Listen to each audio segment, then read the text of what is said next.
Ang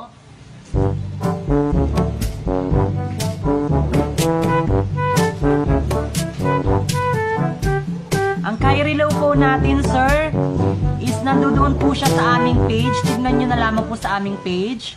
Nandoon po yung mismong picture niya kasi sapagkat ngayon po ay naka-ready na po ang aking mga sapatos na ipapakita para sa buy one take one. So mauubos po ang oras ko kung magpapakita ko sa inyo ang Kyrie Low. Meron naman po kami sa page namin sa Facebook. Doon yan na lamang po tignan.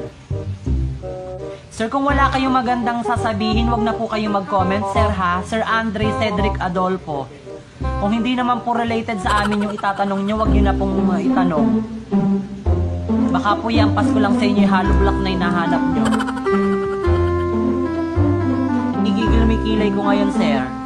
Alam mong mga sapatos yung tinda namin, maghahanap ka ng hollow block. Gusto mo yampas ko sa yung hollow block na hinahanap. Nanggigigil yung bangs ko sa iyo, ha, kuya. Oh, nanggigigil na yung mga customer namin sa'yo. Ang ganda-ganda ng araw ko ngayon, sisirain mo. Pero, anyway. Puro kasi akalain mo na kulit mo pag naka-green siya. Game na ate ko. Hoy, paper, saglit na. Meron pa ako hindi napapak. Ibibigay ko ng 25 dirhams. May hollow blocks pa kayo. O ba, saglit lang ha. Itong si Cream Patrick Caballado Vergara. Bago ko itang i-block, bebe ko na nag-ano ka ng hollow block. Kaya mo, magpapahuda ako ng hollow block na may pokpok ko sa'yo. Anyway, bablock na kita ha. Alam ko makipag-away ngayon, maganda mood ko.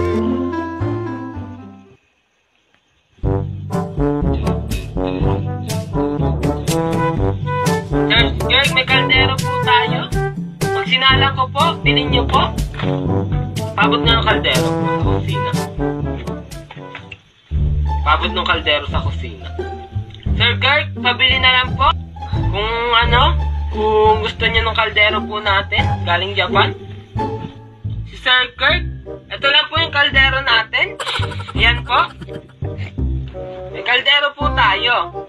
So, nagtatanong ka kanina, pakilapag ng presyo. Po kung seryoso ka po. Sir Kirk, pag hindi nyo po binili ang ating kaldero, itutuktok ko po sa inyong ulo ito. Nawala no? Malakas toyo ni Sir Kirk. Kalaan nyo, hindi ko siya kayang sabayan. O tara bro, hindi niya alam mas malakas ang aking topak. Pamain po, bag mayaman. Meron po kayong sandok. Mukha ba kami titinda ng sandok dito? Nagtitinda kami ng bag dito, wag naman ho kayong bastos. May sandok po kami dito, teka lang. Oh, mayain mo. Gusto mo ng sandok, di ba? Nagtitinda lang yung tao dito eh. Ito na sandok, umanga ka na. Bastos na kayo eh. Bag tinitinda, tapos naghahanap ka ng sandok. Nagtitinda lang yung tao dito eh.